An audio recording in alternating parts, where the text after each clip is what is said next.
കണ്ണുനീരിൻ മണം കുതിർന്ന 4 വരി പച്ചമൺകട്ടയും മുകളിലൊരോലമറയും തീർത്തൊരൊറ്റ മുറിപ്പുരയുടെ മൂലയ്ക്കലെന്നും 3 പെൺകുഞ്ഞുങ്ങൾ മണമില്ലാതെ മറയില്ലാതെ പരസ്പരം പുതപ്പായി വിശപ്പ് മണത്തുറങ്ങിപ്പോയി.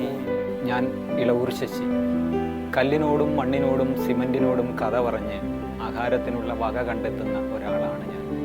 എൻ്റെ ജീവിതത്തിൻ്റെ നാൾവഴികളിൽ എനിക്ക് എൻ്റെ ജോലിയോടൊപ്പം 3 പുസ്തകങ്ങൾ എഴുതാൻ കഴിഞ്ഞിട്ടുണ്ട്. 3 കഥാസമാഹാരങ്ങൾ. അതിൽ ആദ്യത്തേത് വെളിച്ചപ്പാടിൻ്റെ അമ്മയും മുട്ടനാടിൻ്റെ സൂപ്പും എന്നത്. രണ്ടാമത്തേത് കോന്ദ്ര. 3-ാമത്തെ പുസ്തകം പിച്ചണ്ടി. ജീവിതവും കഥയും ഏതെന്ന് തിരിച്ചറിയാൻ കഴിയാത്ത പാതയിലൂടെയാണ് ഞാൻ തുറക്കുന്ന ഓരോ ദിനങ്ങളും.